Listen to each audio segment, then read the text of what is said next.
नाही वेरेन वेरानी समंतिध कुदाचनं अवेरनेच संमंती एस धम्मो सनंतनो. वैऱ्याशी वैरत्व करून वैर संपत नसतं. मैत्री करूनच वैऱ्यावर मात केली जाते, वैऱ्यावर विजय मिळवला जातो. हा निसर्गाचा न बदलणारा नियम म्हणून याला सनातन असं म्हटलं जातं. एस धम्मो सनंतनो पाली शब्द आहे बरं का, पण हा शब्द किती चांगला वाटलाय. शेंडीवाल्यांनी आणि जानववाल्यांनी हा शब्द कवटाळला आणि आमचा धम्म सनातन म्हणू लागले. काय काय चोरी केली असेल काय काय माहिती. नमो तस्स भगवतो अरहतो सम्मा संबुद्धस्स. नमन कोणाला? तस्स त्यांना जे भगवान आहेत, अरहत आहेत, सम्यक संबुद्ध आहेत, त्यांना माझं नमन असो म्हणतो ना. एक वेळ म्हणून आपली भूक भागत नाही, तीन तीनदा म्हणतो. पण भगवान या शब्दाचा अर्थ काय होतो? ईश्वर, परमेश्वर, गॉड असा कधीच होत नाही. पण शेंडीवाल्यांनी आपल्या डिक्शनरीमध्ये शब्दकोशामध्ये देऊन भगवान या शब्दाचा अर्थ ईश्वर, परमेश्वर, गॉड असा काढलाय. कोबला काय करणार तुम्ही? चांगला वाटला.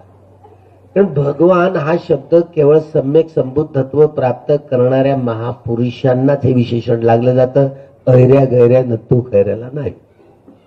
पाली शब्द आहे ना, इथे पिसो भगवा अरहं सम्मा संबुद्धो भगवा. कुठल्याही सुत्ताची सुरुवात होते ना, भिक्षू आनंद सांगतो एवं मे सुतं एकं समयं भगवा. भगवान भग्ग रागो भग्ग दोषो भग्ग मोहो इति भगवा. भवासवा उच्चती इति भगवा. ज्यांनी राग द्वेष मोहाच्या साऱ्या कड्या भग्न भग्न केलेल्या आहेत त्यांना भगवान म्हणतात. कामाश्रव, भवाश्रव, दृष्टाश्रव, अविद्याश्रव, साऱ्या भवाश्रवांचा नाश केला त्यांना भगवान म्हणतात. केवळ आणि केवळ भगवान या शब्दाची व्याख्या भगवान बुद्धांनाच करता येते, सम्यक संबुद्धांनाच करता येते, दुसऱ्या व्यक्तीला नाही. विचार करा. म्हणून हा भगवान हा पाली शब्द आहे आणि या भगवान या शब्दाची अर्थ अजिबात ईश्वर, परमेश्वर, गाड असा होतच नाही.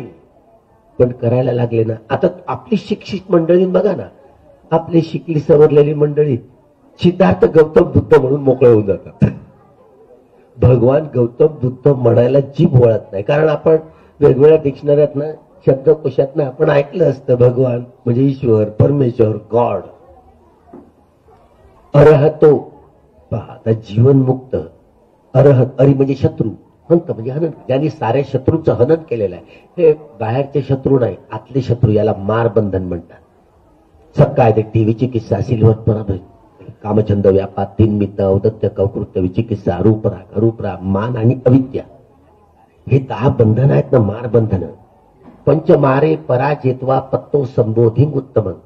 5ही मारांना पराभूत करून सम्यक संबुद्ध आहे, सम्यक उत्तम प्रकारचं संबोधी प्राप्त केली, संबोधी ज्ञान प्राप्त केलं. सिद्धार्थ गौतम ज्या पिंपळाच्या वृक्षाखाली बसले, त्यांनी काय केलं? नेमकं काय केलं? हे स्वप्रयत्नानं बोधी ज्ञानाचा आविष्कार केला, अनुसंधान केलं. ही बोधी मिथ्या नाही, ती सम्यक आहे, म्हणून संबोधी ज्ञान. ही संबोधी ज्ञानाची दृष्टी आपल्याला 68 वर्ष झाली ना, तरीही आकलन करता आली नाही. योग्य ज्ञान, योग्य दृष्टी, विवेक दृष्टी, वैज्ञानिक दृष्टी, या दृष्टींना आपण या दृष्टीचे बळी पडलेलो आहोत. संबोधी ज्ञानाची दृष्टी त्यांना आकलन करता येतं, त्यांना आकलन करता येते ज्यांनी आर्य सत्याचा साक्षात्कार केलेला आहे. ज्या व्यक्तीने, ते गृहत्यागी असो की गृहस्थी असू दे, ज्या व्यक्तींनी आर्य सत्याचा साक्षात्कार केलेला आहे त्या व्यक्तीच्या स्वभावामध्ये बदल झालेला आहे. ती व्यक्ती नेहमीच वीतरागी, वीतद्वेषी, वीतमोही होऊन कर्म करेल. श्रद्धामूलक स्वभावाची व्यक्ती झालेली, आपली हानी होणार नाही, इतरांची हानी होणार नाही अशीच कर्म करेल. आपलाही लाभ होईल, इतरांचाही लाभ होईल अशीच कर्म. पाप कर्म त्या व्यक्तीला शिवू शकत नाही. आमूलाग्र त्या व्यक्तीचा स्वभाव बदलतो, माणूस म्हणून त्या व्यक्तीची घडवणूक होते. केवळ आणि केवळ हे संबोधी ज्ञानच माणसाला माणूस बनवतं. दुसरं जगात कुठलंच ज्ञान नाही. डॉक्टर बाबासाहेब आंबेडकर 1 जानेवारी 1927 भीमा कोरेगावच्या विजय स्तंभाजवळ आले. पहिल्यांदा श्रमण संस्कृती आणि ब्राह्मण संस्कृतीच्या इतिहासाची दरार बाबासाहेबांना कळली. आमचा पराभवाचा इतिहास आहे हा सारा. ब्राह्मण इतर आदिवासी भटका विमुक्त बहिष्कृत धर्मांतरित झालेले लोक हे सगळे एकेकाळचे नागवंशीय लोक होतो. आणि प्राचीन काळातले हे सगळेच नागवंशीय लोक भगवान बुद्धाच्या सद्धम्माचे वारसदार अनुयायी होते. हा सारा नागवंशी समाज. 25 डिसेंबर 1954 देहू रोडला भगवान बुद्धाच्या मूर्तीची प्रतिष्ठापना करताना ते बोलले, 2000 लेणे या देशात आहेत आणि 2000 लेण्यांपैकी अख्ख्या महाराष्ट्रात 1700 पेक्षा जास्त लेणे आहेत. याचा अर्थ काय की 100% महाराष्ट्र बुद्धिस्ट होता. बुद्धाचे फॉलोअर 1-2 वर्ष नाही, 1250 वर्ष बुद्धिस्ट राजांचं राज्य या महाराष्ट्रात. हे खरं आहे की महात्मा फुले महारावरूनच महाराष्ट्र पडलं, पण महाराष्ट्र ना महाराष्ट्र पाली शब्द आहे. सम्राट अशोकाच्या कालखंडात देखील महाराष्ट्र असंच नाव होतं. ती पाटलीपुत्र जी बिहारची राजधानी पाटणा आहे, त्या पाटणामध्ये जो अभिलेख लिहिलेला आहे, ज्या अभिलेखावर हे तिसऱ्या महासंगायन सम्राट अशोकाच्या उपस्थितीत झालं. मोगली पुत्र तिष्यत हे सभापती होते, अध्यक्ष होते त्या संगायनाचे. तिसऱ्या महासंगायनानंतर महाराष्ट्रामध्ये महाधम्म रक्षित नावाचे अर्हत स्थवीर भिक्षू, जे यवन भिक्षू, ग्रीक मधून आलेले भिक्षू, ते स्थवीर भिक्षू, त्यांना महाराष्ट्रामध्ये पाठवलेले हे उल्लेख धम्मलिपीमध्ये अभिलेखामध्ये लिहिलेला आहे. महावंश हा अनुपिटकाचा भाग, ज्या अनुपिटकामध्ये पृष्ठ नंबर 183 तुम्ही वाचा, पहा, हा संदर्भ आलेला आहे. तिसऱ्या महासंगायनानंतर महाराष्ट्रामध्ये महाधम्म रक्षित नावाचा हा ग्रीक यवन भिक्षू, त्यांना महाराष्ट्रामध्ये पाठवून ज्या चंद्रभागा नदीच्या काठावर जे महाविहार बांधले, त्यांच्या पायाभरणीपासून तर मूर्तीची प्रतिष्ठापना करण्यापर्यंत त्यांच्या उपस्थितीत हे विहार बांधलं गेलं. हे धम्मलिपीच्या अक्षरात लिहिलेलं आहे आणि ते महावंशमध्ये अनुपिटकामध्ये पृष्ठ नंबर 183 वर आहे. पौंडरिक हे नावच महाधम्म रक्षित यांनी ठेवलेलं आहे. पौंडरिक, पुंडरिक पांढऱ्या कमळ आहे ना, पुंडरिक म्हणतात. पुंडरिक, वर्धे, हरिविठ्ठल हा वारकऱ्यांना माहिती आहे. अर्थ तर फुलून गेले. पांढरं कमळ, ज्या स्थित प्रज्ञता ज्यांनी गाठली, पुंडरिक, वर्धे, हरिविठ्ठल. हरी म्हणजे ज्यांनी आपल्या कामतृष्णा, भवतृष्णा, विभवतृष्णांचं सारं हरण केलेलं आहे, नष्ट केलं आहे. ठितो वा ठितो मी इति उपजानाति. विठ्ठल स्थित प्रज्ञ. खणिक समाधीपासून उपचार समाधी आणि उपचार समाधीपासून अर्पणा समाधीपर्यंत पोहोचण्याची ही प्रक्रिया आहे. एकदा खंबा गाळलेला आहे ना, उभा ढाकलेला आहे ना, ही अर्पणा समाधीला विठ्ठल स्थित प्रज्ञता ज्यांनी गाठलेली आहे तो विठ्ठल. अर्थ वारकरी भुलून गेले. सोपं काम नाही आहे. या त्रिपिटकातनं ही ज्ञानगंगा वाहते. ही ज्ञानाची मुळं बोधगयेतनं वाहतात. हे बोधी ज्ञानाची मुळं, बुद्धाची उत्पत्ती बोधगयेला होते. ती मुळं आहेत. तिथून ही ज्ञानगंगा वाहते आणि ती सागराचं रूप धारण करते. सद्धम्मा असा असतो. त्यामुळे त्रिपिटकातले हे मागच्या वर्षी ब्रह्मदेशात जाऊन आलोय. 21,000 धम्मस्कंद सुत्त पिटकातली, 21,000 धम्मस्कंद विनय पिटकातली आणि 42,000 धम्मस्कंद ही अभिधम्म पिटकातली. भगवंताच्या वाणीतनं 82,000 धम्मस्कंद उपजले. एकेका धम्मस्कंदावर एक एक प्रवचन आहे. उरलेले 2000 धम्मस्कंद जे बुद्ध धम्म संघांच्या गुणांची परिपूर्णता परिशुद्धता स्पष्ट करणारे 2000 धम्मस्कंद ज्या अरहत भिक्षूंनी हे वदले, त्यातले 2000 धम्मस्कंद, त्यातले एकेका धम्मस्कंदावर एक एक प्रवचन, एकूण 84,000 प्रवचनांचा हा साठा त्रिपिटकामध्ये आहे. ज्ञानगंगा हे हिंदू असोत, बौद्ध असोत, जैन असोत, शीख असोत, यहुदी असोत, ईसाई असोत, मुस्लिम असोत, कुठल्याही धर्मग्रंथात पहा, ज्ञानाच्या ज्या गोष्टी आहेत ना या त्रिपिटकातनं अशा घसरत घसरत वाहत आल्या. ही ज्ञानगंगा बोधी ज्ञानाची. सब्बे संखारा अनित्याती, सब्बे संखारा दुःखाती, सब्बे धम्मा अनत्ताती, यदा पय्याय पश्यति अथवा निपिंदती दुःखे एसम गो विशुद्धिया. सर्व संस्कार अनित्य आहेत, सर्व संस्कार दुःख आहेत, सर्व धर्म अनात्मा आहेत. हे अनित्य लक्षण, दुःख लक्षण आणि अनत्त लक्षण या 3 प्रज्ञेचे लक्षण आहेत. प्रज्ञा म्हणजेच विपश्यना. विशेषेन पश्यति ती विपश्यना विशेष करून पाहिली जाते.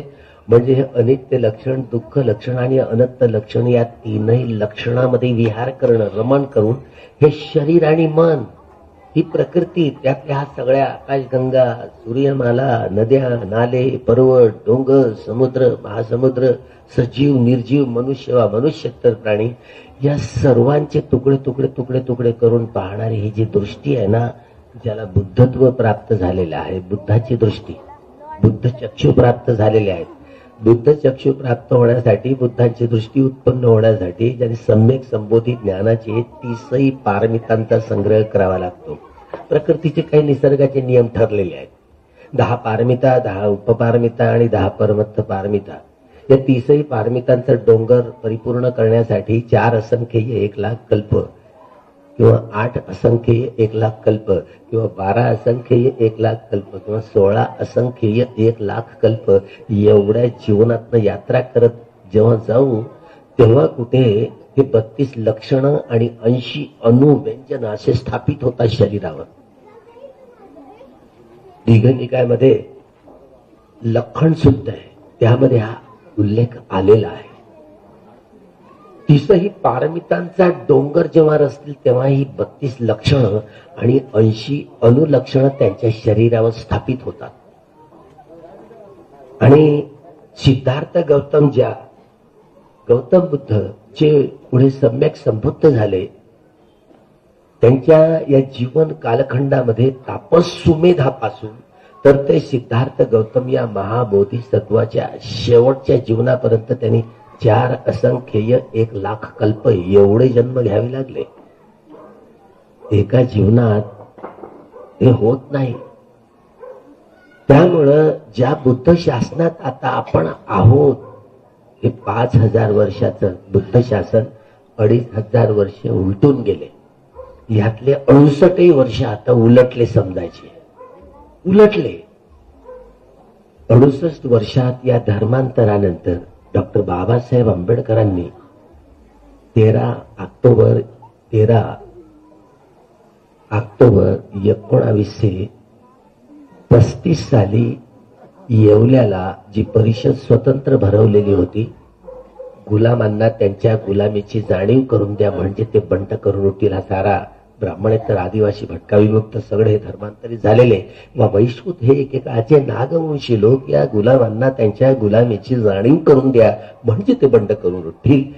महाराची स्वतंत्र मत टटोलण्यासाठी येवल्याला 13 ऑक्टोबर 1935 जी स्वतंत्र परिषद महार परिषद बोलावली, त्या परिषदेमध्ये सगळ्या लोकांनी बाबासाहेबांना दोन्ही हात उंचावून सहकार्य केलं. धर्मांतराची घोषणा केली. चुकून जन्म घेणं हे माझ्या हातात नव्हतं, पण जगणं आणि मरणं माझ्या हातात आहे. चुकून या ब्राह्मणवादी तुरुंगात मी जगणार नाही, मरणार नाही. जरी मी हिंदू म्हणून जन्माला आलेलो असलो तरी हिंदू म्हणून जगणार नाही आणि मरणार नाही. त्यांची ती भीम प्रतिज्ञा 21 वर्षानंतर त्यांनी नागपूरच्या दीक्षाभूमीवर पूर्ण केलेली आहे. 21 वर्षानंतर. आता विचार करा, 21 वर्ष लागली बाबासाहेबांना. त्याच सभेमध्ये सह्याद्री कुंड पुराणाचे दाखले दिलेले. सह्याद्री कुंड पुराणाचे एकेकाळचा सगळा ब्राह्मणेतर आदी कुणबी तेली कोळी माळी सगळा ब्राह्मणेतर आदिवासी भटका विमुक्त या समाजाविषयी एवढी निंदा नालस्ती करणाऱ्या म्हणींचा संग्रह आहे सह्याद्री कुंड पुराण. मी मुंबई मराठी दादरला त्या ग्रंथालयामध्ये हे पुराण वाचलं. सह्याद्री शूद्राती शूद्रांना नुसते शिव्या शाप देणाऱ्या म्हणींचा संग्रह आहे. बाबासाहेबांनी त्या भाषणात उल्लेख केलाय. काय लिहिलाय त्या ग्रंथात? हा कुणबी समाज, कुळवाडी समाज, रक्ताचं पाणी हाडाचं काळ रक्ताचं पाणी करून या देशाला जगवणारा, जिवंत ठेवणारा, पालन पोषण करणारा हा कुणबी समाज, घाम गाळणारा समाज. त्या कुणब्यांविषयी काय शेलकी विशेषणं दिली? काय? कुणबटम, धसकटम, अक्कल थोडी आणि बायको विकून घेतली घोडी. गेला तो रुमण्याशी, नाही तर आला तर ढोमण्याशी. मी एका तरी कुणब्यानी वाचलं का? मामा देशमुख एक कुणबी समाजातला प्रोफेसर. अरे शिवाजी राजाची आयुष्यात कधी रामदास स्वामींची भेटच झाली नाही, तर त्यांचे ते गुरु कसे? खरं तर तुकोबा राया हे खरे गुरु होते असं लिहिल्याबरोबर नागपुरातल्या शेंडीवाल्यांनी मात्र त्यांची प्रेतयात्रा काढली. प्रेत जाळलं. आम्हाला ज्या वेळेला माहिती झाली आम्ही खांद्यावर बसून विजय मिरवणूक काढली. यांना काही इतिहास कळतो? अरे इतिहासाची लेखणीच त्यांच्या हातात नव्हती. हे खरं आहे. त्यांनी जेव्हा हा सह्याद्री कुंड पुराण वाचलं आमच्या कुंड्यांविषयी काय घाण ओकली आहे म्हणे. हे एकेकाळचे कुणबी समाज, हा एकेकाळचा बुद्धिस्ट नागवंशी लोक विसरले ना. इतिहासाचं जे विसरतात ते इतिहासाची काय निर्मिती करणार? सम्राट अशोकाचा हा शेवटचा नातू पळनातू बृहद्रथ हे 10 मौर्य राजे, 10वा राजा हरला आणि म्हणून दशहरा ज्या दिवशी सम्राट अशोकाची धम्मदीक्षा झालेली तोच दिवस हेरलाय. आणि त्याला विकृतीकरण करून रामरावणाची कथा आमच्या माथी मारून रावण म्हणे लंकेला मी जाऊन आलो, सारी लंका धुंडाळून आलो, आता पता नाही रावणाचा. हे 10 धम्मराजे होते ना, हेच रावणाचं प्रतीक. हा असली पुष्यमित्र शुंग हाच राम आहे. आणि 10वा राजा हरला म्हणजे ज्या दिवशी धम्मदीक्षा झाली सम्राट अशोकाची तोच धम्म विजय दिवस. त्यालाच विकृती करून आणि 10वा राजा हरलाय म्हणून दशहरा. पुष्यमित्र शुंगाने याच दिवशी पुष्यमित्र शुंगाने सम्राट बृहद्रथांना पकडलं, त्यांची शस्त्र हिसकावून घेतली आणि तब्बल 15 दिवस नजर बंद. ज्या दिवशी 84,000 महास्तूपांची पूजा एकाच वेळेला केली होती, सम्राट अशोकाने हा उल्लेख अभिलेखावर पाटलीपुत्रला आहे. हा महावंशमध्ये देखील उल्लेख आलेला आहे. तेल पजोतन, तेलाचे दिवे प्रज्वलित करून एकाच वेळेला 84,000 महास्तूपांमध्ये भगवंताच्या धातूंची पूजा एका वेळेला. घनसारप दीपेन दीपेन तमधंसिना तिलोक दीपं संबुद्धं पूजयामी तमोनुतं. युगायुगाचा अंधकार संपवून टाकतात अशी ही तेलाचे दिवे प्रज्वलित करून एकाच वेळेला 84,000 महाविहारांमध्ये भगवंताच्या रॅलिक्स प्रतिष्ठापित केल्या गेल्या. एकाच वेळेला पूजा. बुद्ध धम्मंच संघं सुगत तनुभवा धातवो धातु गभ्भे लंकाय जम्बुदीपे तिदस पुरवरे नागलोके जतूपे सभ्ये बुद्धस्त बिंबे सकल दस दिसे केसलो मादि धातु वंदे सभ्येपि बुद्धं दस बल तनुजं बोधि चेतियं नमामि वंदामि चेतियं सब्बं सब्बठाणेषु प्रतिष्ठितं शारीरिक धातु महाबोधी बुद्ध रूपं सकलं सदा. ते बुद्धांचे रूप म्हणून तुम्ही ऋग्वेद, सामवेद, यजुर्वेद व अथर्ववेद, रामायण, महाभारत, मनुस्मृती, ज्यात कितीही संस्कृतचं कुठलंही साहित्य वाचलं ना, त्या संस्कृत साहित्यामध्ये तेल पजोतन कुठल्याही रुचीमध्ये तुम्हाला आढळणार नाही. उलट आपण घनसारपती तेल दीपेन तमनंसिना तिलोक दीपं तेल पजोतन, तेलाचे दिवे प्रज्वलित करून भगवंताची पूजा केली जाते. त्यामुळे हा ज्या दिवशी 84,000 महास्तूपाची पूजा करण्यात आली तोच दिवस हेरलाय. आणि त्या दिवशी बृहद्रथांची हत्या करण्यात आली. पुष्यमित्र शुंगाद्वारे हत्या करण्यात आली. हे राजकीय प्रतिक्रांती होती हे बाबासाहेबांना समजलं, दुसऱ्या व्यक्तीला नाही समजलं ना. भीमा कोरेगावच्या विजयस्तंभाजवळ श्रमण संस्कृती आणि ब्राह्मण संस्कृतीच्या इतिहासाची वाखाणणी करता आली. आमचा पराभवाचा इतिहास आहे हे सांगता आलं.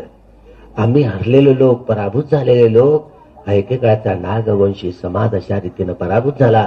शेवटचा हा बृहद्रथ त्यांची हत्या करून ही राजकीय प्रतिक्रांती झाली.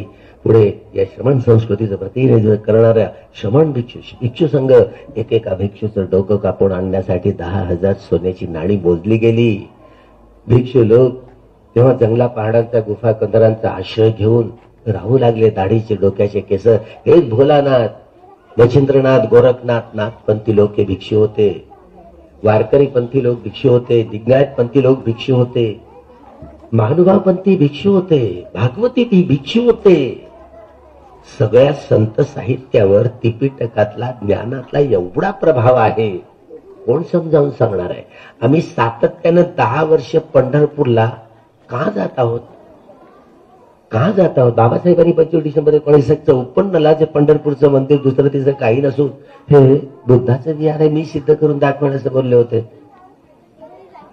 17व्या या ग्रंथामध्ये doctor Babasaheb Ambedkar writing as who was Vitthal, हा विठ्ठल दुसरा तिसरा कोणी नसून बुद्धच आहे, सगळ्या साधू संतांनी बुद्ध म्हणून वर्णन केलेलं आहे.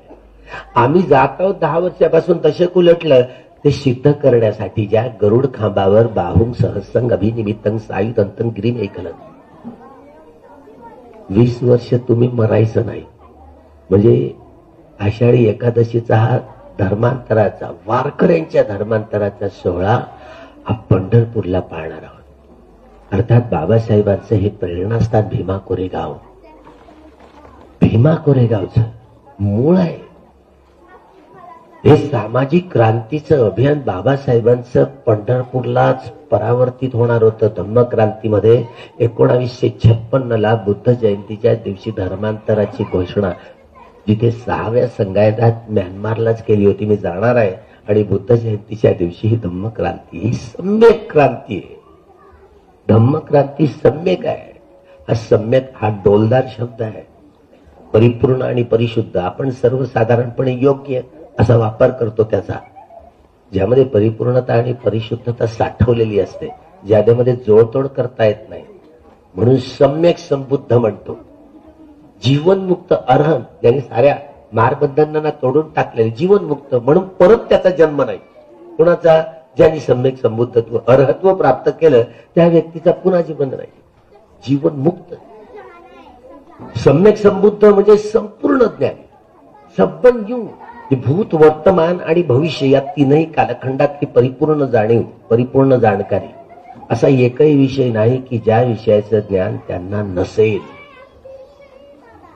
आपल्याला तर काल्पनिकच वाटतं असं ऐकल्यावर. सबन यू ते सर्वत्र जाणणारे होते. धम्मचक्र प्रवर्तन सूक्तामध्ये जो पहिला उपदेश त्यांचा पाहिलाय आपण, उब्बे अननसुत्ते सुधम्मे सुचक्रुमुदपादी ज्ञानंगुदपादी पंजाउदपादी विद्याउदपादी आलोकोदपादी. मी कधी असं ऐकलंच नव्हतं. धम्मचक्षु उत्पन्न झाले, ज्ञान उत्पन्न झाले, विद्या प्रज्ञा उत्पन्न झाली, विद्या उत्पन्न झाली, आलोक उत्पन्न झाला.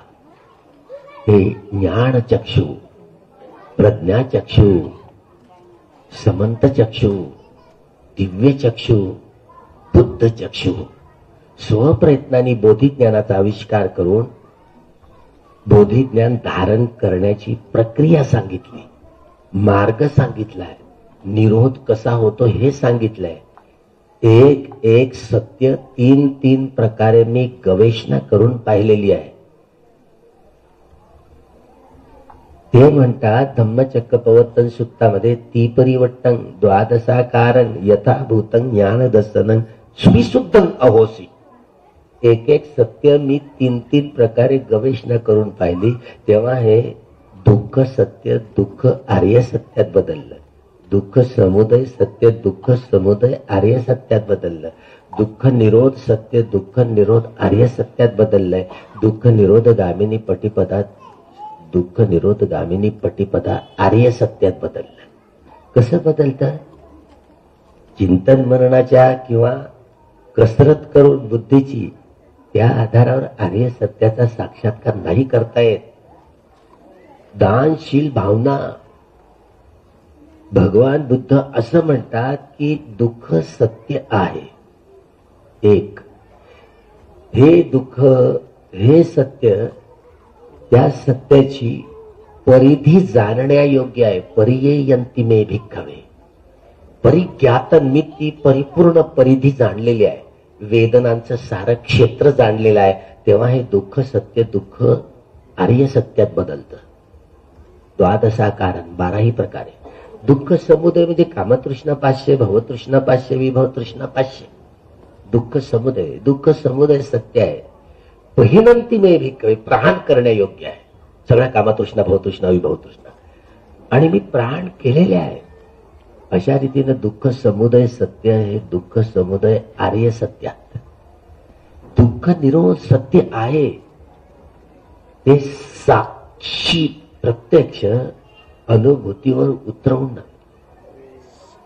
सकितंती मे भिक्खवे, ते प्रत्यक्ष अनुभूतीवर उतरवून पाहिलं, साक्षात्कार करण्यायोग्य आहे. आणि मी साक्षात्कार केलेला आहे. अशा रीतीने ते दुःख निरोध सत्य, दुःख निरोध आर्य निरोध आर्य सत्य पर्यंत. दुःख निरोध गामिनी पटिपदा 8 अंगांनी युक्त असणं मार्ग आहे. हे भावित करण्यायोग्य आहे. हे सत्य आहे. भावित करण्यायोग्य. भावे तब्बंती मे भिक्खवे, भावित करण्या, भावित मी भावित केलेलं आहे. अनुभूतीवर उतरवून पाहिलेलं आहे. त्यामुळे हे कशी अनुभूती आहे. सब्बे संखारा अनित्याती सब्बे संखारा दुःखाती सब्बे धम्मा अनत्ताती यदा पय्याय पश्यति. हे अनित्य लक्षण, दुःख लक्षण आणि अनंत लक्षण, या तीनही लक्षणांनी हे शरीर आणि मन याचे तुकडे तुकडे करून पाहणारे हे विपश्यना कम्मठान. हे चंचल चपळ मन संकितेन पंच उपादान खंदा दुःख. हे शरीर आणि मन याविषयी किती आसक्ती आहे. मी मी माझं माझं सारं डोईवर ओझं म्हणतोय आपण. हे शरीर आणि मन किती आसक्ती आहे. हे आपलं शरीर आहे, आपलं नाही आहे. मनही आपलं नाही आहे. त्यामुळे हे अनासक्त होऊन कशी ही सारी प्रक्रिया विपश्यना या ज्ञानाच्या आधारावर ही सोडवणूक कशी करतायत. विपश्यना या कम्मठानाच्या आधारावर सम्मर्शन ज्ञान, उदयवे ज्ञान, भंग ज्ञान, भय ज्ञान, आदिनव ज्ञान, निब्बिता ज्ञान, मुंचित काम्यता ज्ञान, पटिसंका ज्ञान, संकारोपेक्षा ज्ञान आणि अनुलोम ज्ञान, या 10 ज्ञानाचे टप्पे आहेत, मैल आहेत. या सगळ्या प्रक्रियेतनं जावं लागतं. तेव्हा कुठे गोत्रभू चित्त उत्पन्न होतं, जे अनित्याकडून नित्याकडे नेणार, दुःखाकडून सुखाकडे नेणार आणि अनंताकडून अनंताकडे नेणार. जेव्हा लोकोत्तर प्रज्ञा सुरू होतीये, नित्यबोध, सुखबोध आणि अनंतबोध, तेव्हा हे लोकीय चित्त, लोकीय शरीर बंद पडतं आणि नित्य धातूच्या आविष्काराची, ज्याला नित्य म्हणजे निब्बाणन परमणन सुख, त्याला नित्य धातू हे अंतिम सत्य आहे. तो निर्वाणाचा साक्षात्कार करता येतो. अशा रीतीने हे एक एक सत्य 3 प्रकारे गवेषणा करून 12ही प्रकारे हे मी अनुभूतीच्या आधारावर आर्य सत्याचा साक्षात्कार केला. हा मार्ग आहे. मार्गाचं एक एक अंग योग्यपणे जाणता आलं पाहिजे. वेगवेगळी आपण माणसं आहोत. 390 प्रकारच्या स्वभावाचे आपण माणसं, ते कुठल्याही देशाचे, कुठल्याही वंशाचे, कुणीही असोत. आणि आपण आपल्या स्वभावानुसार वागत असतो. वागणुकीवरून आपला दृष्टिकोन स्पष्ट होत असतो. रागमूलक, द्वेषमूलक, मोहमूलक, बुद्धिमूलक, भयमूलक, वितर्कमूलक इत्यादी इत्यादी. डॉक्टर बाबासाहेब आंबेडकरांचा जो प्रभुत्वकारी जो दृष्टिकोन होता, प्रभुत्वकारी, कमांडिंग पॉवर, प्रभुत्वकारी, कुठलाही विषय असू द्या, 32 डिग्र्या मिळवणारा हा माणूस. 32 डिग्र्या, the symbol of knowledge. Karl Marx हा तत्वज्ञ आधुनिक युगात, भांडवल युगात, भांडवलशाही, एकीकडे या भांडवलशाहीमध्ये कामगार वर्ग आणि भांडवलदार वर्गाचं ह्या वर्ग विश्लेषणामध्ये सायंटिफिक सोशलिझम नावाची वैज्ञानिक समाजवादाची धारणा कार्ल मार्क्सने मांडली.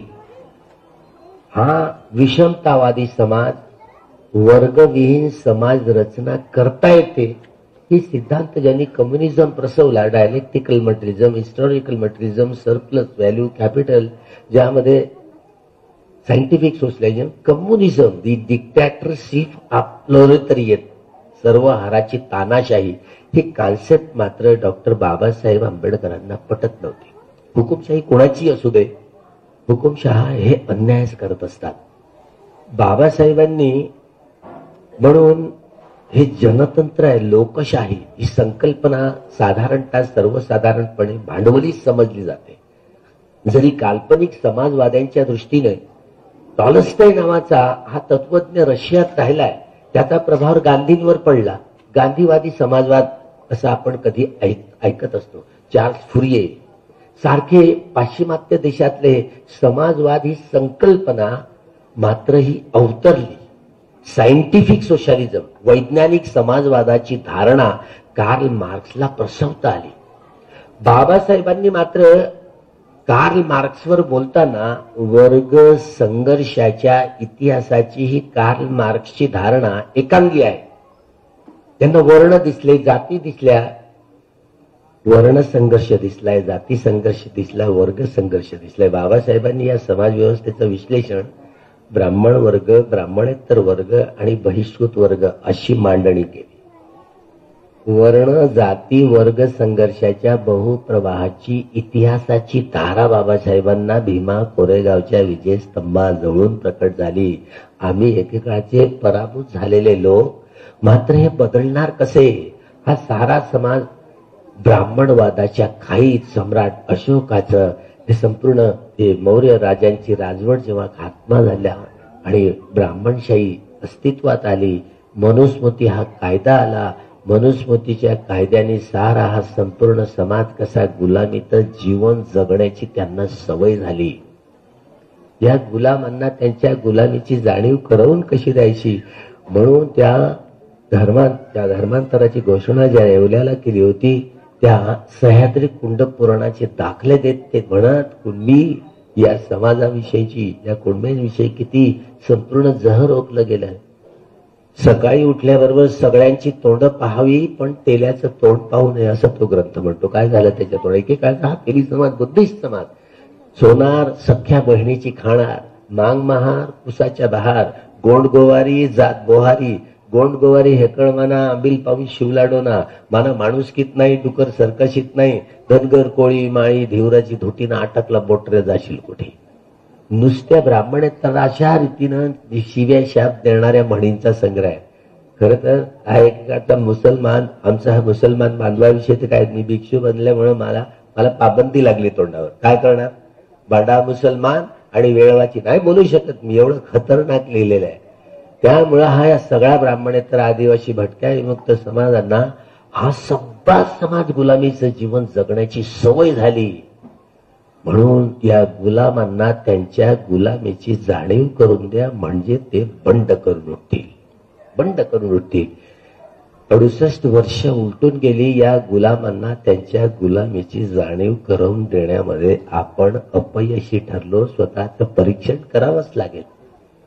जर यशस्वीता गाठता आली तर सुनामी सारख्या धर्मांतराच्या लाटा उसळल्या असत्या. पण आपलीच कमजोरी. बाबासाहेबांनी म्हणून हा समाज या सगळ्याच जागरण करण्यासाठी इतिहासच, जो समाज विसरलाय तो इतिहासाची निर्मिती काय करणार आहे, आणि इतिहासाचं संशोधन डॉक्टर बाबासाहेब आंबेडकरांखेरीज कुठल्या तत्वज्ञाला संशोधित करता आलं? कुणालाच नाही. हे खरं आहे की कॉम्रेड शरद पाटलांनी दी स्लेव्हरी ऑफ दासशूद्रा यामध्ये 2 खंडामध्ये वर्ण जाती वर्ग संघर्षाची ही परंपरा, कमीत कमी बाबासाहेबांचा दृष्टिकोन ओतप्रोत त्यांना भरता आला. पारंपरिक कम्युनिस्टांची सोडवणूक करून बुद्ध, फुले, मार्क्स, आंबेडकर, ज्यामध्ये अब्राह्मणी सौंदर्य शास्त्र प्रसवण्याची त्यांनी गोष्ट केलेली. अब्राह्मणी साहित्याचं सौंदर्य शास्त्र. पण डॉक्टर बाबासाहेब आंबेडकरांनी या देशाच्या राष्ट्राच्या झेंड्यावर हे 4था रंग, हे निळ जे धम्मचक्र कोरलं, त्या 24 कड्या पटीच्य समुत्पादाच्या सोडवणूक या पठ्ठानाच्या 24 काड्या आहेत. हेतुपच्चय, आरंभणपच्चय, अधिपतीपच्चय, अनंतरपच्चय, समानंतरपच्चय. या 24 कारणांनी पटीच्य समुत्पाद ते समजावून सांगत. यातलं हे धम्म साहित्य हे 84,000 धम्मस्कंदात समाविष्ट आहे. हे आपल्याला अजूनही 68 वर्ष धर्मांतरानंतरची गेली. दलित साहित्य संसद, ब्राह्मणेतर साहित्य संसद, दलित आदिवासी ग्रामीण साहित्य संसद, जनसाहित्य संसद, फुले आंबेडकरवादी साहित्य संसद, कितीतरी दालनं साहित्याची आपली उघडलेली आहे. पण धम्म साहित्याचं सौंदर्य प्रकाशित करता आलं नाही करता आलं. सद्धम्म हा धम्म, सद्धम्म आर्य सत्याचा साक्षात्कार करून हे बोधी धारण केली जाते. कोणी 4 सतीपठ्ठानाचा, कोणी 4 सम्यक प्रदानाचा, कोणी 4 इद्दीपादाचा, कोणी 5 बलाचा, कोणी 5 इंद्रियाचा, कोणी 7 भोजंगाचा, कोणी अर्योटंगी कमत्वाचा. ज्या ज्या व्यक्तीचा जसा जसा स्वभाव असेल तसं तसं ते संमत भावनेचा कम्मठ्ठान त्याच्याकडनं अभ्यास करून, विपश्यना या कम्मठ्ठानाचा अभ्यास करून या सगळ्या कामतृष्णा, भवतृष्णा, विभवतृष्णांचा मुळासकट नायनाट करण्याची प्रक्रिया. आर्य सत्याचा साक्षात्कार कसा करायचा हा प्रमुख हा उपदेश भगवंताचा पहिला उपदेश धम्मचक्र प्रवर्तन आहे. म्हणून त्या राष्ट्रपतीच्या निवासस्थानावर बाबासाहेबांनी धम्मचक्र प्रवर्तन लिहिलं. का बरं? दुसऱ्याच्या चित्तात नाही ही गोष्ट आली. जेवढे जेवढे बुद्धिस्ट राष्ट्र आहेत ना, त्या बुद्धिस्ट राष्ट्राच्या घटनाकारांच्या चित्तात देखील ही गोष्ट नाही पण आपली नाही आली. ती केवळ बाबासाहेबांच्या चित्तात का प्रसवली की त्या राष्ट्रपतीच्या भवनावर धम्मचक्र प्रवर्तन लिहावून? राष्ट्रपतीच्या भवनात भगवान बुद्धांची मूर्ती त्यांनी का ठेवली? दुसऱ्या व्यक्तीची कोणीतरी विरोध केला होताय का? नाही ठेवली. राष्ट्रपती एवढंच नव्हे तर लोकसभेत, राज्यसभेत अध्यक्षांच्या खुर्चींच्या पाठीमागे देखील धम्मचक्र प्रवर्तन बाबासाहेबांनी लिहिली. 4 सिंहाची जी राजमुद्रा आहे या देशाची राजमुद्रा बनवली. चरत भिक्खवे चारिकं बहुजन हिताय बहुजन सुखाय लोकांना. 4 दिशेचा हा अरहंतांचा ताफा. एक भिक्षू एकटा जायचा, 2 भिक्षू मिळून जायचे नाही. हा एकटा भिक्षू 6 प्रकारच्या अभिज्ञामध्ये परिपूर्णता त्यांनी गाठलेली. समोरची व्यक्ती ज्या स्वभावाची आलेली असेल त्या स्वभावाची व्यक्ती ओळखून तसे ते शमद भावनेचे कम्मठ्ठान देऊन त्यांच्याकडनं खनिक समाधी, उपचार समाधी, अर्पणा समाधीचा अभ्यास करून घ्यायचे आणि विपश्यना साधनेचा अभ्यास करून घ्यायचे. कल्याण मित्राची भूमिका वठवायची. अशा रीतीनं व्यक्ती धम्मामध्ये प्रतिष्ठित व्हायचा. आर्य सत्याचा साक्षात्कार करून माणूस घडवला जातो हे समजण्यासाठी डॉक्टर बाबासाहेब आंबेडकरांना 35 वर्ष लागली. 35 वर्ष लागली. बाबासाहेबांनी हा समाजच बदलण्यासाठी, सारं जगच बदलण्यासाठी बाबासाहेब आपल्या अनुयायांना या मोठ्या मोठ्या 3 संघटना, समता सैनिक दल, दी बुद्धिस्ट सोसायटी ऑफ इंडिया आणि शेड्यूल कास्ट फेडरेशन ज्या विसर्जित करून 30 September 1956 Republican party of India या संघटनेची घोषणा केली होती. घटना पण लिहून या संविधानाची जी प्रियंबल आहे, प्रस्तावना आहे, न्याय, स्वातंत्र्य, समता आणि बंधुभाव, हा हे 4 मूलभूत तत्व आहे बुद्धिझम मधली जी रिपीट केली बाबासाहेबांनी. याचा अंमल करण्यासाठी कूटदंत सुत्ताचा आधार ही प्रियंबल मध्ये लिहिताना तुम्ही मिनिट्स बुक मध्ये जा. म्हणजे कूटदंत सुत्तामध्ये भगवान बुद्धांनी राजे महाराजे लोकांना जो उपदेश केला होता तो उपदेश, महाराज ही प्रजा तुमच्या पुत्रासारखी आहे आणि तुमच्या पुत्राचे अन्न, वस्त्र, निवारा, शिक्षण आणि आरोग्याच्या मूलभूत गरजांची कशी पूर्तता करताय? ही प्रजा तुमच्या पुत्रासारखी आहे आणि या तुमच्या प्रजेचे अन्न, वस्त्र, निवारा, शिक्षण आणि आरोग्याच्या मूलभूत गरजांची पूर्तता राजांनी करावी. म्हणून रोज वंदनेमध्ये म्हणतो ना, देव वसतु कालेन सस संपत्ती हे तुझ ही तो होतु लोकोच राजा होतु धम्मिक. अर्थात रोज म्हणतो वेळेवर पाऊस येऊ दे, राजा धार्मिक होऊ दे. तर राजा धार्मिक आल्यानंतर भगवंतांनी काय उपदेश केला? ह्या सगळे जेवढे साधनं आहेत ना, बाबासाहेब काठमांडूच्या परिषदेमध्ये मार्क्सनी जी गोष्ट सांगितली तर 2500 वर्ष अगोदर भगवान बुद्धांनी सांगितली असं आर्ग्युमेंट करतात. या सगळ्या जमिनी आणि सगळे कारखाने हे राज्याच्या अधीन करून सगळ्या लोकांचे अन्न, वस्त्र, निवारा, शिक्षण आणि आरोग्याच्या मूलभूत हे भौतिक जीवन सजवणं हे धार्मिक राज्याचं काम आहे. रिपब्लिकन पार्टी आता सत्तेवर आली असती योग्यपणे धडा घेत तर निश्चितपणे ज्या स्टेट सोशलिझम मी माझे गुरु भगवान बुद्ध यांच्याकडून ही संकल्पना मी उचललेली आहे असं बाबासाहेब म्हणतात. रक्ताचा एकही थेंब न सांडता जिथे न्याय, स्वातंत्र्य, समता आणि बंधुभाव या मानवी मूल्याच्या आधारावर समतामूलक जीवन पद्धती म्हणजे लोकशाही. एवढी लोकशाहीची प्रगल्भ व सक्षम व्याख्या जगातल्या कुठल्याच राज्यशास्त्रज्ञांना नाही करता आली. हे महाकुशल चित्त आहे. राज्यांनी राज्य करायचं कसं हे खरं आहे. बाबासाहेब त्यांना बोधिसत्व म्हणतो. हे बोधिसत्व जेव्हा चक्रवर्ती सम्राट होतात तेव्हा या न्याय, स्वातंत्र्य, समता आणि बंधुभाव त्याचे अर्थ स्पष्ट करून सांगतात.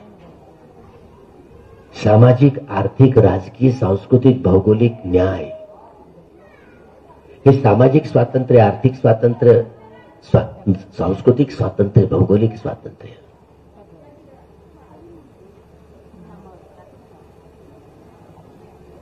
ही सामाजिक समता, आर्थिक समता, सांस्कृतिक समता, भौगोलिक समता, ज्याला बंधुभाव म्हणतो ना, मैत्री, बांधवाप्रमाणे वागणं म्हणजे मैत्रीनच वागणं नाही. वैर्याशी भाऊ भावाचा वैरी आहे. महाजनची, प्रमोद महाजनची हत्या त्याच्या भावाने त्याच्या गोळ्या घालून केली. रक्ताची नातीगोती विसरून जातात माणसं, विसरून जातात. कुणी असू द्या ना, कुठल्याही देशातले कुणी असू द्या. दोन व्यक्ती जगात एक नाही आहेत, पण संबोधी ज्ञान असंच जगात ज्ञान आहे. सारीपुत्र आणि महामोगल्यान दोन आईची दोन लेकरं, पण कधी भांडली नाही ती. अग्रशावर भगवंताच्या नंतर दुसरा हुशार व्यक्ती म्हणजे सारीपुत्र, जे धम्म चक्क अनुप्रवर्तन करण्याची क्षमता त्याच्यामध्ये होती. त्यामुळे हे मानस आहे ना, आपण आपल्या स्वभावाचे बळी आहोत. आपला दृष्टिकोन आपल्या व्यवहारानुसार ठरत असतो.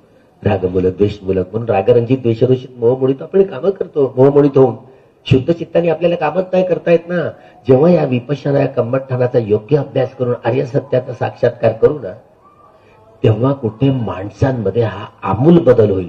म्हणून बुद्ध धम्म म्हणजे क्रांती. माणूस केवळ संबोधित ज्ञानाच्या आधारावरच घडवणूक होते, घडवला जातो. दुसरं जगात कुठलंच ज्ञान नाही. म्हणून बुद्ध धम्म म्हणजे क्रांती हे शब्दच आहेत ना, केवळ बाबासाहेबांना कोरता आले, दुसऱ्या व्यक्तीला नाही. दुसऱ्या व्यक्तीला नाही, केवळ आणि केवळ डॉक्टर बाबासाहेब आंबेडकरांनाच कोरता आले. हे बघा, हे विशेष लक्षात घ्या.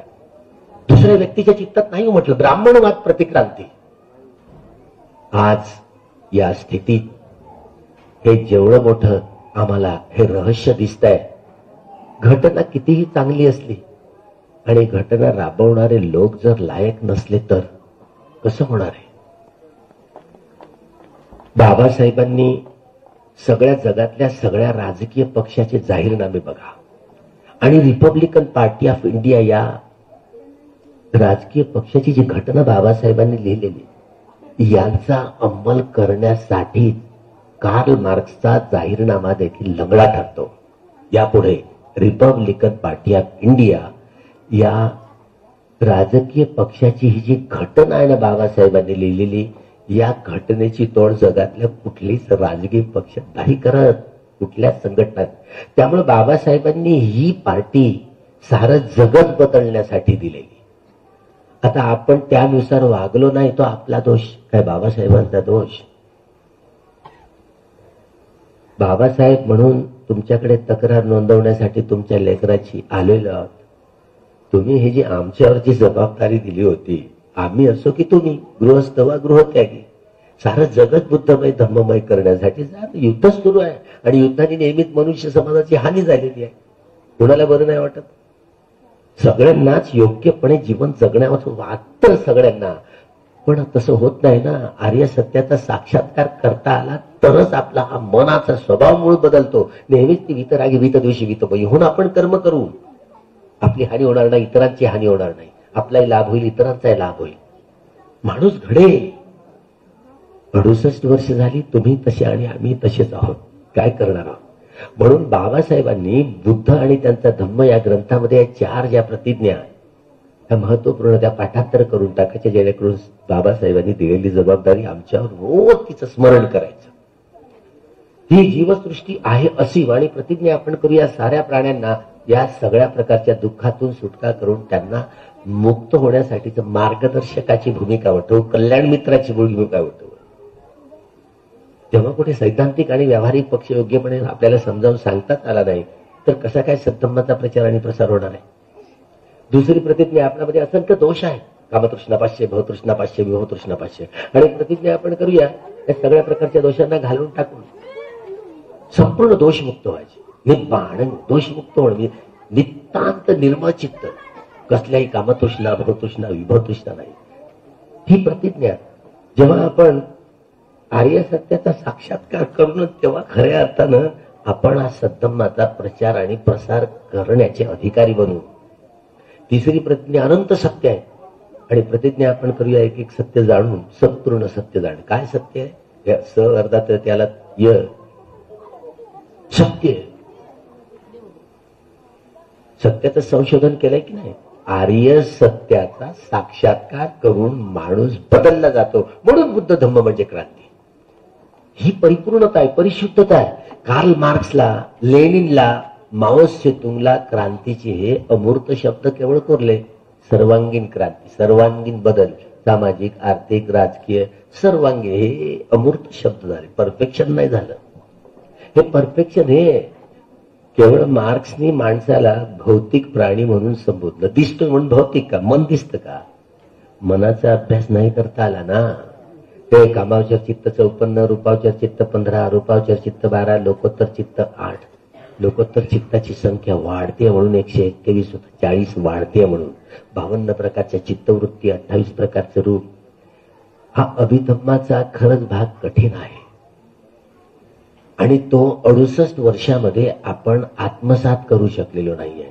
त्यामुळे हे लोकीय सत्य आणि लोकोत्तर सत्य यातली विभाजन रेखा आखू शकलो नाही. म्हणून योग्य दृष्टी, विवेक दृष्टी, वैज्ञानिक दृष्टी ही केवळ शब्दांची बडबड करत राहिलेली आहे. अजूनही बडबडच करत आहे. योग्य दृष्टी, विवेक दृष्टी, वैज्ञानिक दृष्टी ही लोकीय दृष्टी आहे. सम्यक दृष्टी ही लोकीय दृष्टी आहे. दुःख याणं दुःख समुदय याणं दुःख निरोधे याणं दुःख निरोध गामिनी पटिपदाय याणती इति उच्यते इति विक्कवे. पण सम्यक दृष्टी सोबत घेऊन चालता आलं तर ही संबोधी ज्ञानाची दृष्टी आपल्याला आकलन करत करत करत करत अंतिम सत्यापर्यंत वाटचाल करता येईल. हे लोकीय सत्य म्हणजे अठ्ठकलाप. परमाणू म्हणजे काय अठ्ठकलाप नाहीये. परमाणू हा अणुचा 36वा भाग आहे. अंतिम सत्य नाहीये भौगोलिक या भौतिक जगाचं. अठ्ठकलाप हे संबोधित ज्ञानाचं अनुसंधान भगवंतांनी असं केलंय. अठ्ठकलाप म्हणजे काय? हे शरीर जे अग्निवायू जल आणि पृथ्वी धातूने बनलेलं आहे ना. हे अग्निवायू जल आणि पृथ्वी धातू आणि त्यांचे 4 गुण या 28 कलापांनी मिळून बनलेला अतिसूक्ष्म कण की ज्याचं संश्लेषण, विश्लेषण, विघटन आणि विभाजन करताच येणार नाही. याला हे सूक्ष्म दर्शन आहे. हे सत्य अंतिम सत्य, भौतिक सत्य हे अंतिम सत्य आहे. मनाला नाही पाहता येत ना. मनाला पाहणारं कुठलंही उपकरण अजूनही कुठल्याही मानसशास्त्र त्यांना अनुसंधान करता नाही आलेलं. हे कामावचर चित्त 54, रूपावचर चित्त 15, रूपावचर चित्त 12, लोकोत्तर चित्त 8. आपल्याला या चित्ताचा अभ्यास नाहीये. आपण खूप दूर आहोत. 68 वर्ष झाली ना तरी केवळ चिंतनमय ज्ञानाच्या आधारावरच आपली कसरत सुरू आहे. त्यामुळे या सैद्धांतिक आणि व्यावहारिक पक्ष योग्यपणे आत्मसात केल्याशिवाय या लोकोत्तर सत्यापर्यंत पोहोचणार नाही. तोपर्यंत सद्धम्माचा प्रचार आणि प्रसार करण्याचं सामर्थ्य आपल्यामध्ये येणार नाही. चौथी प्रतिज्ञा भगवंतांचा मार्ग तुल्य आहे, तुलना करता येत नाही. आणि प्रतिज्ञा आपण करून एक एक मार्गाचं मग गानं मग संपयुक्त कानांचन धम्मानं तंग समुत्थानानं चिरूपानं मग पच्चेन पच्चे मार्गाचं अर्थात एक एक अंग योग्यपणे जाणता आलं पाहिजे. रियू अट्टांगिको मक्को मज्जिमा पटिपदा म्हणतो ना. मज्जिमा 4 सतीपठ्ठान, 4 सम्यक प्रधान, 4 इद्दीपाद, 5 बल, 5 इंद्रिया, 7 भोजंग, रियू अट्टांगिको मक्को. हे 37 अंग बोधीचे आहेत. हे बोधी मिथ्या नाही. संबोधी ज्ञान धारण करण्याची प्रक्रिया. आजी कल्याण, मज्ज कल्याण, अंत कल्याण. सुरुवातीला आहे तो कल्याणकारी, मध्याला आहे तो कल्याणकारी, अंताला आहे तो कल्याणकारी. क्रमशः हे बोधी ज्ञान धारण केलं जातं. एक एक अंग क्रमशः. जसं सतीपट्टान आहे, कायानुपස්සना तेही कल्याणकारी, वेदनानु चित्तानु हे मध्यम तेही कल्याणकारी, अंतधम्मानुपස්සना आहे. क्रमशः हे बोधी ज्ञान धारण करण्याची प्रक्रिया असते. वेगवेगळ्या स्वभावाची ही सगळी प्रक्रिया धारण करून कम्मठाण प्रदान करण्याचं सामर्थ्य ज्यांनी 6ही प्रकारच्या अभिज्ञा प्राप्त केलेल्या असतात तेच खऱ्या अर्थानं हे मार्गदर्शकाची, कल्याण मित्राची भूमिका वठवू शकतात. आपण काय म्हणतो, मेला तर गेलं. बाबासाहेब काय पुन्हा जन्म घेणार आहेत का? घेतला असेल का? तुमचा विश्वास नाही ना. ईश्वर, परमेश्वर, आत्मा, परमात्मा या मानवी मनाच्या केवळ निव्वळ कोऱ्या कल्पना आहेत, तथ्य नाही. निवड कोऱ्या कल्पना आहे, तथ्य नाही आहे. पण आत्म्याशिवाय पुनर्जन्म होऊ शकतो का? हो ना.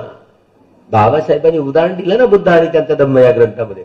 कोणी लावली ना आंब्याची, बरोबर मोठा वृक्ष तयार होईल आणि त्याला फळं आलेले हात. पुनर्भव नाही आहे का? आपण जर मेलो, बाबासाहेब तर गेले 6 डिसेंबरला, त्यांच्या शरीर त्यागानंतर त्यांची 10 क्रिया झाल्यानंतर मनाला नाही जाळलं ना आपण. अग्निवाय जल आणि पृथ्वी धातू वेगळ्या धातूंमध्ये विलिनीकरण झालं, मनाला नाही जाळलं ना.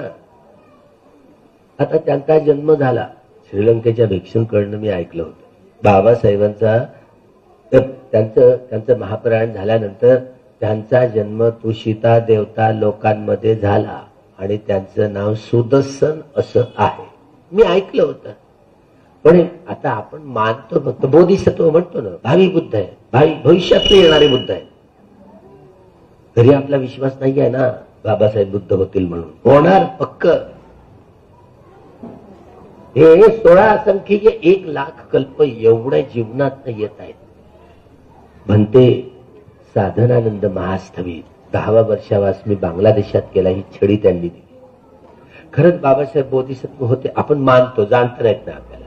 ज्यांनी अर्हत्व प्राप्त केलं ना त्यांचं टावर मोठं असतं, त्यांना या गोष्टी जाणता येतात, आम्हाला नाही जाणता येत. त्यांना विचारलं, खरंच बाबासाहेब मरण पावल्यानंतर, त्यांनी शरीर त्यागल्यानंतर ते तुषिता देवता लोकांमध्ये त्यांनी जन्म घेतलाय आणि त्यांचं नाव सुदर्शन आहे, हे खरं आहे का? 10-15 मिनिटांनंतर मला सांगितलं, 15 नंतर मी हातच जोडून होतो. त्यांनी सांगितलं खरं आहे. माझा विश्वास बसला. मी खोटं बोले? अर्हंत व्यक्ती खोटं बोलणार आहे का? ते लोकोत्तर चित्ताचे टावर त्यांच्याकडे असते, अभिज्ञा त्यांच्याकडे असतात. त्यामुळे त्या गोष्टी त्यांना समजतात. आपल्यासाठी अव्याकृत आहेत, नाही कथन करतायत.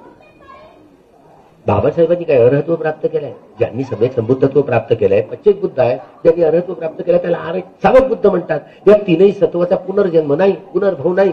कारण त्यांनी सगळ्या कामतृष्णा, भवतृष्णा, विभव तृष्णांचा मुळासकट नायनाट केलेला असतो ना. ती आणि पुनर्भव, त्यांचा पुनर्भव नाही. पण तुम्ही आम्ही, तुमचा आमचा तो होणार आहे. पण तुम्ही आम्ही काय अर्हत्व प्राप्त केलंय? बाबासाहेबांनी काय अर्हत्व प्राप्त केलं नाही. ते बोधिसत्व भावी बुद्ध बनतील. जेव्हा मात्र चक्रवर्ती सम्राट बनतील ना, तर त्यांच्या अंगावर 32 लक्षणं आणि 80 अनुव्यंजन स्थापित होतील. ते अदृश्य असतील. पण जेव्हा बुद्धत्व प्राप्त करतील तेव्हा मात्र सब्बे बुद्धा समसमा. बाबासाहेब जेव्हा बुद्धत्व प्राप्त करतील त्या शेवटच्या जीवनात त्यांचं नाव अजित असेल. ते आर्य मैत्रेय सम्यक संबुद्ध बनतील. ते जन्म घेतील, आपल्या मातेच्या कुशीत प्रवेश करतील, तर आषाढी पौर्णिमेला गर्भामध्ये वयाच्या 29व्या वर्षी कसं सिद्धार्थ गौतमाने गृहत्याग केला, बाबासाहेब जेव्हा गृहत्याग करतील ना, आषाढी पौर्णिमेलाच करतील. बाबासाहेब बुद्धत्व प्राप्त केल्यानंतर धम्मचक्क प्रवर्तन करतील, ते आषाढी पौर्णिमेलाच करणार. संघाची उत्पत्ती आषाढी पौर्णिमेलाच करतील. आणि भिक्षू संघाचा बाबासाहेब जेव्हा बुद्धत्व प्राप्त करतील तेव्हा त्यांच्या वर्षावासाचे प्रारंभ देखील आषाढी पौर्णिमेलाच होणार. या 5ही घटना सगळ्या सम्यक संबुद्धांच्या कालखंडात एक समान असतात. सब्बे बुद्धा समसमा. आता यावर आपला विश्वास होतं की नाही होत आपल्याला काय माहिती. तेवढी चित्ताची वृत्ती आपल्याला नाही समजत. हे लोकोत्तर ज्ञान माहिती नाही. बाबासाहेबांनी हा जो सगळा प्रपंच आपल्याला दिला, या संघटना आता चिल्या दिल्यासारख्या झाल्या, माहिती नाही. बाळासाहेब आंबेडकरांसारखा व्यक्ती, त्यांच्या हातात त्या रिपब्लिकन पार्टीचं बॅनर पाहिजे होतं. Republican party of India.